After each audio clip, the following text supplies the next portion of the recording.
그리스도 중심 성경 읽기 오신 여러분 환영합니다. 우리는 계속해서 시편을 살펴보고 있습니다. 시편은 총 5권으로 구성되어 있는데요.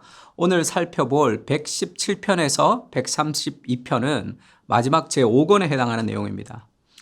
먼저 117편은 2절밖에 안 되는 아주 짧은 시편이지만 시편의 본질을 함축적으로 잘 설명해 주고 있습니다. 1절은 너희 모든 나라들아 여호와를 찬양하며 너희 모든 백성들아 그를 찬송할지어다. 우리에게 향하신 여호와의 인자하심이 크시고 여호와의 진실하심이 영원함이로다. 할렐루야. 1절에서 시인은 모든 나라들에게 여호와를 찬양하라 명령합니다. 그리고 2절에서 하나님의 인자하심과 진실하심을 노래하고 있죠. 우리나라 성경에는 2절 앞에 아무런 접속사가 없지만 원래 왜냐하면이라는 접속사가 존재합니다. 이 말은 우리가 여호와를 찬양하면 하나님이 인자하심을 우리에게 주시는 것이 아니라 여호와의 인자하심과 진실하심이 크기 때문에 우리가 하나님을 찬양할 수 있다는 말입니다. 순서가 중요한데요. 인간의 기도가 있고 하나님의 응답이 있는 것이 아니라 먼저 우리에게 부어주시는 하나님의 언약적 사랑이 있고 그 은혜의 반응으로서 우리의 찬양이 있다는 겁니다. C.S. 루이스는 시편 사색에서 이런 얘기를 합니다. 처음에 하나님을 찬양하라는 명령이 마음의 걸림돌이 되었다는 거죠. 마치 하나님이 자신을 찬양하라는 말이 겸손하지 못하게 들렸고요. 많은 사람들이 독재자 앞에서 때를 지어서 환호하는 이상한 모습이 연상되었기 때문입니다. 주님을 찬양하라라는 것이 명령형으로 되어 있는 것도 굉장히 강압적으로 느껴졌다고 합니다. 그러다가 아름다운 작품을 보면서 감탄하는 것이 인간으로서 적절한 반응이지 낭비가 아니라는 것을 알게 되었고요. 아름다운 경치를 보면서 아무런 감탄을 하지 않는 사람이 있다면 우리는 그 사람을 무감각한 사람이고 정서적으로 문제가 있는 사람이라 생각할 것입니다. 결국 하나님을 찬양한다, 하나님을 감탄한다, 하나님을 기뻐한다는 것은 현실을 가장 제대로 파악한다는 의미이며 아름다운 것을 볼 수 있는 눈이 있다는 것을 말합니다. 다시 말해 먼저 베풀어 주신 하나님의 은혜를 알 때 인간은 자연스럽게 하나님을 찬양하게 된다는 것이죠.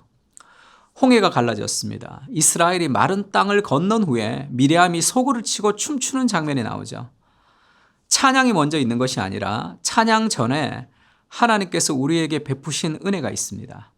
우리가 시편을 묵상할 때 이 은혜와 찬양의 순서를 기억하는 것은 굉장히 중요합니다. 이어지는 시편 118편은 예수 그리스도를 나타내는 시편인데요.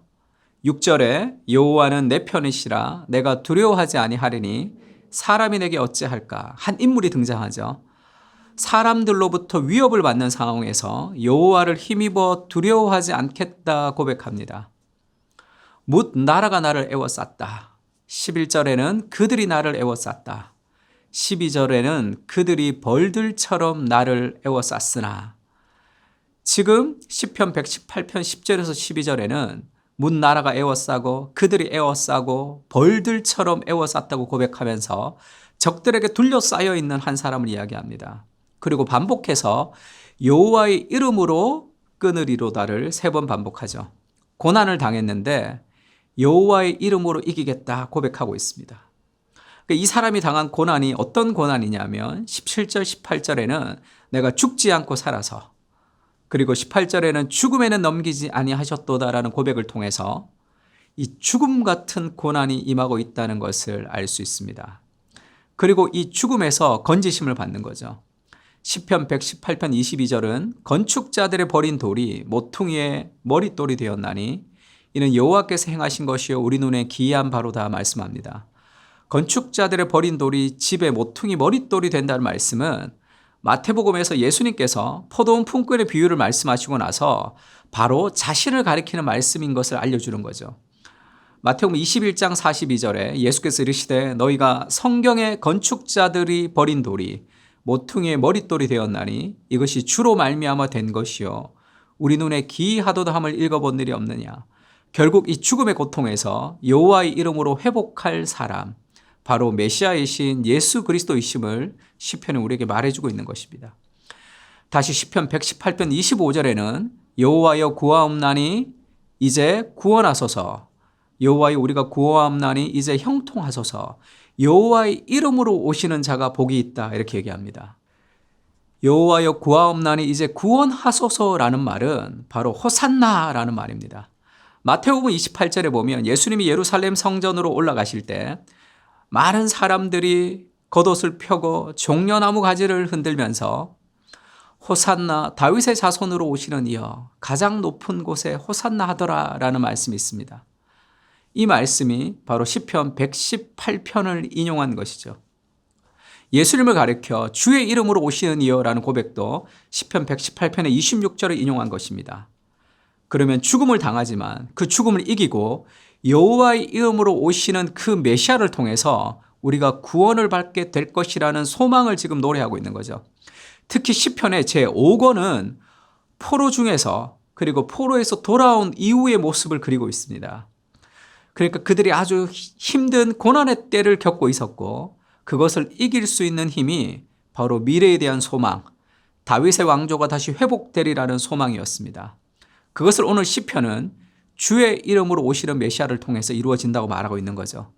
그래서 포로에서 돌아온 그들은 메시아를 소망하면서 이 노래를 불렀을 것입니다. 그리고 이어지는 시편 120편에서 134편까지의 15개의 노래는 성전에 올라가는 노래라는 부제가 붙어 있습니다. 왜 성전에 올라가는 노래라는 부제가 붙었냐 하면 이스라엘의 모든 남자들은 1년에 3번씩 예루살렘 성전에 올라가야 됐습니다. 6월절, 77절, 초막절이라는 절기에 성전에 올라가면서 지금 이 노래를 불렀다는 것이죠. 그래서 이 성전에 올라가는 노래를 순례자의 노래라고 이야기하기도 합니다. 시편 121편에는 내가 산을 향하여 눈을 들리라 나의 도움이 어디서 올까? 나의 도움은 천지를 지으신 여호와에게서로다. 그들은 성전을 향해 걸어가면서 아마도 시온산을 바라봤겠죠.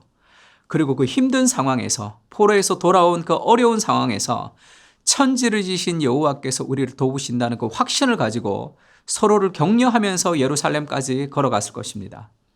121편 5절 6절은 이렇게 얘기합니다. 여호와는 너를 지키시는 이시라. 여호와께서 내 오른쪽에 내 그늘이 되시나니 낮에 해가 너를 상하지 아니하며 밤에 달도 너를 해치지 아니하리로다. 하나님이 너를 지키시는 자라는 복음성가의 노래 가사가 여기서 나온 거죠. 그들은 예루살렘으로 걸어가면서 하나님이 예루살렘에 도착할 때까지 우리를 보호해 주실 것이다. 서로를 격려했을 것이고 또한 앞으로 미래에 하나님께서 다윗의 언약을 다윗의 왕조를 다시 회복시켜 주실 것이라는 소망 가운데 이 노래를 부르면서 순례의 길을 걸어갔을 것입니다. 구약의 이스라엘 사람이 포로에서 돌아와서 다윗의 왕조가 회복되기를 메시아를 기다리며 이 순례자의 노래를 불렀다면 오늘을 사는 우리는 이 시편을 어떻게 불러야 될까요? 우리도 순례의 길을 걸어가는 나그네 인생이라 성경은 말합니다. 구약의 이스라엘 백성이 메시아를 소망했듯이 우리는 다시 오실 메시아이신 그리스도를 소망하며 이 땅을 살아가는 사람들이죠. 이 순례의 길을 걸어가면서 우리도 소망 가운데 이 시편을 불러야 될 것입니다. 욥기에 보면 하나님께서 인생의 어두운 밤중에 인생이 어려울 때 우리에게 부를 수 있는 노래를 알려주시는 분이다 말합니다. 욥기 35장 9절에는요. 사람은 학대가 많음으로 부르짖으며 군주들이 힘에 눌려 소리치나 그 고통의 때에 10절은 나를 지으신 하나님은 어디 계시냐 하며 밤에 노래를 주시는 자가 어디 계시냐 말하는 자가 없구나. 학대가 많고 어려운 시기에 하나님은 밤에 노래를 주시는 자다 설명합니다. 이스라엘의 어두운 시대에 그들은 메시아를 향한 소망 가운데 이 순례자의 노래를 부르며 하나님 나라를 꿈꾸었습니다. 우리의 인생도 마찬가지죠. 어두운 밤일지라도 하나님께서는 인생의 한밤중에 노래를 알려주시는 분이십니다. 우리는 그 하나님의 노래를 부르면서 그 길을 통과하는 것이죠. 시편을 묵상해 보십시오. 그리고 시편을 노래해 보십시오. 오늘이라는 순례의 길을 걸어가는 우리에게 시편은 한밤중에 부르는 노래가 되어서 우리의 인생을 소망 가운데 인도하게 될 것입니다.